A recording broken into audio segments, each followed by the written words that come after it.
For advertisement, call 8125893028. Our Gmail maxtvtelugu@gmail.com. మంత్రానుష్ఠానం మంత్ర సాధన అనేది చాలా విశేషం. ఎప్పుడైతే మంత్రానుష్ఠానం మనం చేస్తామో ఆ మంత్రానుష్ఠాన బలం వల్ల ఖచ్చితంగా వాళ్ళ కోరికలు గురువుగారికి నమస్కారం అండి ఆశీర్వదించండి అంటారు. ఎందుకోసం ఆయన చేసే అనుష్ఠాన బలం వల్ల చక్కగా ఆశీర్వచనం చేస్తారు. ఆయుష్మాన్ భవ అనగానే ఆయుష్ వస్తుంది, సుమంగళీ భవ అనగానే సౌభాగ్యం, పానిగ్రహణ సిద్ధిరస్తు అనగానే పానిగ్రహణం, ఉద్యోగ ప్రాప్తిరస్తు ఉద్యోగం. అట్లా ఎప్పుడైతే ఆ మంత్రానుష్ఠానం చేసే గురువులు ఎవరైతే ఉంటారో ఆ గురువులకు నమస్కారం చేయడం ద్వారా మంత్రశక్తి ఆశీర్వచన బలం కొంచెం తగ్గుతూ ఉంటుంది. మ్యాక్స్ టీవీ భక్తి ప్రేక్షకులకు నమస్కారం. ఈరోజు మన స్టూడియోలో ఉన్నారు ప్రముఖ ఆధ్యాత్మికవేత్త, వాస్తు జ్యోతిష్య పండితులు, అలాగే దేవి ఉపాసకులు కిరణ్ శర్మ గారు. నమస్కారం గురుగారు. నమస్కారం గురుగారు, మంత్రం, యంత్రం అలాగే తంత్రం వీటికి మధ్య ఉన్న తేడాను వివరిస్తారా? తప్పకుండా. మంత్రము అంటే దైవాధీనం జగత్సర్వం మంత్రాధీనంతు దైవతం, తన్మంత్రం బ్రాహ్మణాధీనం బ్రాహ్మణో మమ దేవత అనేది ఒక శ్లోకం. దేవుడు ఎక్కడున్నాడు అంటే మంత్రంలో ఉన్నాడు. జగత్తంతా నడిపించేది ఎవరు? పరమాత్మ, భగవంతుడు. భగవంతుడు అంటే ఎవరండి అంటే మనకంటే ఒక అతీతమైన శక్తి, ఒక స్వరూపం భగవంతుడు. అటువంటి ఆ భగవంతుడు ఆయన నడిపిస్తూ ఉంటాడు. కాబట్టి ఆయన ఎక్కడ ఉంటాడు అంటే మంత్రంలో ఉంటాడు. అంటే మనం నారాయణుడిగా భావించి నారాయణుని ఆవాహన చేసుకుంటే నారాయణుడిగా వస్తాడు. అట్లాగే ఈశ్వరుడుగా భావించి ఈశ్వరుని ఆవాహన చేసుకుంటే ఈశ్వరుడుగా వస్తాడు. అమ్మవారుగా భావించి ఆవాహన చేసుకుంటే అమ్మవారుగా వస్తాడు. అట్లా మనం ఏ రూపంలో ఎలా కొలుస్తామో ఆ మంత్ర రూపంలో భగవంతుడు మన దగ్గరికి వస్తాడు. అంటే మనకంటే ఒక అతీతమైన శక్తి కదా, ఆయన వివిధ రూపాలుగా అవతరిస్తూ ఉంటాడు. మరి ఇంతమంది దేవతలు, 33 కోట్ల దేవతలు ఉన్నారు సృష్టి. మరి ఇంతమంది దేవతలు ఎందుకు అంటే మనిషి ఒకడే, ఆ మనిషి అనేక రకాలుగా పిలువబడుతూ ఉంటారు. ఆ మనిషి కాస్త ఒకరికి తండ్రి, ఒకరికి కొడుకు, ఒకరికి భర్త, ఒకరికి అన్నయ్య, ఇట్లా ఒకే రూపం. పరమాత్మ బ్రహ్మాండమేకం బహుభాండ రూపం. అంటే బ్రహ్మాండం ఒక్కడే, అంటే మనిషి భగవంతుడు ఒక్కడే అనేక రూపాలుగా అవతరించి ఉంటాడు. అదే రూపంలో ఈ యొక్క పరమాత్మ కూడా ఈ మంత్రశక్తి ప్రభావం వల్ల అనేక రూపాలుగా అవతరించాడు. అందువల్ల మంత్రశక్తి అంత గొప్పది. అంటే మంత్రంతో మనం ఆరాధన చేసినట్లయితే ఖచ్చితంగా సాధన అనేది మనకు వస్తుంది. మంత్రానుష్ఠానం మంత్ర సాధన అనేది చాలా విశేషం. ఎప్పుడైతే మంత్రానుష్ఠానం మనం చేస్తామో ఆ మంత్రానుష్ఠాన బలం వల్ల ఖచ్చితంగా వాళ్ళ కోరికలు గురువుగారికి నమస్కారం అండి ఆశీర్వదించండి అంటారు. ఎందుకోసం ఆయన చేసే అనుష్ఠాన బలం వల్ల చక్కగా ఆశీర్వచనం చేస్తారు. ఆయుష్మాన్ భవ అనగానే ఆయుష్ వస్తుంది, సుమంగళీ భవ అనగానే సౌభాగ్యం, పానిగ్రహణ సిద్ధిరస్తు అనగానే పానిగ్రహణం, ఉద్యోగ ప్రాప్తిరస్తు ఉద్యోగం.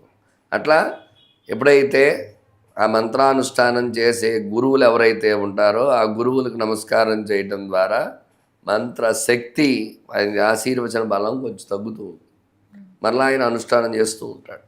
అంటే ఆశీర్వచనం చేసేసారు గురువుగారు అంటే ఎలా నెరవేరుతుంది అంటే మంత్రబలం. అక్కడ మంత్రబలం ఉంటేనే ఖచ్చితంగా ఆ కోరిక నెరవేరుతుంది. అందువల్ల అది అనుష్ఠాన బలం. ఇంత సంఖ్యాకంగా జపం చేయాలి, ఇంత సంఖ్యాకంగా తర్పణ చేయాలి, ఇంత సంఖ్యాకంగా హోమం చేయాలి అనేది మనకు ఉంటుంది.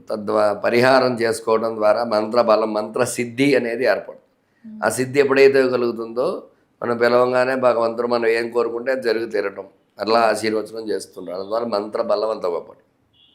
మరి మంత్రం ఎలా ప్రామాణికం చెప్పారో యంత్ర ప్రమాణం కూడా అంతే. ఆ యంత్రం అంటే ఏదో ప్రింట్ వేసి ఇచ్చేసే యంత్రాలు కాదు. ఒక రాగి రేకు పైన చక్కగా మంత్రానుష్ఠానం చేసినటువంటి బ్రాహ్మణులు కానీ యంత్రాలు చెక్కేవాళ్ళు ఉంటారు. వాళ్ళు కూడా పవిత్రంగా చెక్కుతారు. కొందరు వాళ్ళతో చెక్కించి జాగ్రత్తగా, అది బరువు కలిగిన యంత్రం. అంటే రేకులా ఉండేదాన్ని ప్రింట్ చేసేది కాకుండా బరువు కలిగినటువంటి ఒక యంత్రాన్ని దాని మీద ఎప్పుడైతే మంత్రాలు బీజాక్షరాలు దాని మీద రాస్తారు. ఆ బీజాక్షరాలు రాసి అందులో గాయత్రి రాసి విశేషంగా ఆ యొక్క అనుష్ఠానం చేస్తారు. ఆ యంత్రంపై ఏ అనుష్ఠానం ఉందో అనుష్ఠాన జపం అంటే మంత్రము యంత్రము రెండు ముడిపడి ఉంటాయి. ఎప్పుడైతే ఆ మంత్రానుష్ఠానం చేసి ఆ యంత్రం మీద ధార పోస్తామో యంత్రానికి పవర్ వస్తుంది. ఆ యంత్రం ఎక్కడ పెడితే ఏ ప్రదేశంలో పెడతామో అక్కడ ఎప్పుడు కూడా ఆ పవర్ విరాజిల్లుతూ ఉంటుంది. అందుకనే దేవతా ప్రతిష్ఠ చేస్తూ ఉంటాం. ఆ ప్రతిష్ఠ చేసేటప్పుడు ఆ కింద యంత్రం పెడతారు. ఫస్ట్ ముహూర్తానికి ఏం చేస్తారండి, యంత్రం పెడతాం. ఆ యంత్రం మనం ఎప్పుడైతే పెడతామో ఆ యంత్ర బలం వల్ల ఆలయం ఆకర్షణ, జనాకర్షణ వస్తూ ఉంటుంది. తద్వారా ఏమవుతుంది, ఆలయ అభివృద్ధి జరుగుతూ ఉంటుంది. అందువల్ల మంత్రము యంత్రము ఈ రెండు కలిసే ఉంటాయి. మరి తంత్రం అంటే ఏమిటండి? తంత్రం అనేది ఏమిటంటే అదొక ఉపాసనా విద్య, తాంత్రిక విద్య. అంటే ఇందులో కూడా తాంత్రికంలో కూడా క్షుద్రతాంత్రికం ఉంటుంది. క్షుద్రతాంత్రికం అంటే చేతబడులు అవి చేస్తూ ఉంటారు, కొందరు ప్రయోగాలు చేస్తూ ఉంటారు. ఇవన్నీ క్షుద్రత. అవతల వాడి నాశనం, వాడి పని అదే. వాడు బాగుపడ్డు అవతల వాడిని నాశనం చేస్తూ ఉంటారు. అందువల్ల అటువంటి తాంత్రిక విద్య అంతా క్షుద్రతాంత్రికం కాకుండా ఈ తంత్రం అనేది ఏమిటంటే అనుష్ఠానం ఎలాగైతే ఉందో కొంచెం మంచిగా ఉండే తంత్రం కూడా ఉంటుంది. క్షుద్రతాంత్రికం కాకుండా మామూలుగా తాంత్రికం ఉంటుంది, దైవతాంత్రికం ఉంటుంది.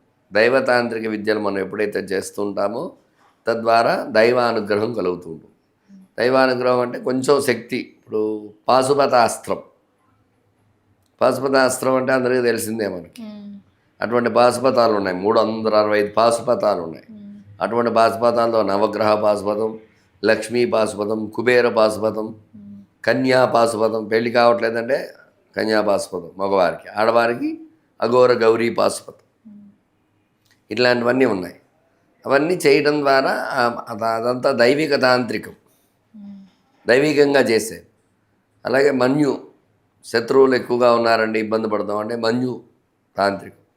ఇట్లాంటివన్నీ చేయడం ద్వారా, ఈ అనుష్ఠానాలు చేయడం ద్వారా ఆ తంత్ర విద్య కూడా దైవికంగా చేసేవాటికి ఎలాంటి ఇబ్బంది ఉండదు. అదే క్షుద్రతాంత్రికం చేసేటట్టయితే మాత్రం అవి కొన్ని ఇబ్బందులు కలుగుతూ ఉంటాయి. చేసేవాడు కరెక్ట్గా చేయకపోతే వాడికి ఇబ్బంది, చేసుకునే వాళ్ళకి ఇబ్బంది, ప్రయోగం ఫలించకపోతే వికటిస్తే ఇబ్బందులు కలగడం, ఇట్లాంటివన్నీ ఉంటాయి. అందువల్ల తాంత్రిక విద్య అనేది ఏమిటంటే ఎప్పుడైనా అవసరం తగిన రీతిలో అవసరమైతే మాత్రమే తాంత్రికం అనేది వాడాలి. తంత్రం, మంత్రము యంత్రంతో మనకి సబలీకృతం అవుతూ ఉంటాయి. ఏదైనా సరే మంత్ర బలం గొప్పది, యంత్ర బలం గొప్పది. చాలా చోట్ల ఏమైనా గృహంలో వాస్తు దోషాలు ఉన్నాయంటే మత్స్యంత్ర ప్రతిష్టాపన చేస్తూ, లేక శంకుస్థాపనప్పుడు కూర్మయంత్ర ప్రతిష్టాపన చేస్తూ, దానికి జప సంఖ్య అనేది ఉంటుంది. ఆ సంఖ్య చేసి ఆ యంత్రం మీద ఆరబోయడం ద్వారా పవర్ జనరేట్ అవుతుంది. అలాగే ఆకర్షణ యంత్రం, వ్యాపారం సరిగా జరగట్లేదండి అంటే జనాకర్షణ యంత్రం పెడతాం.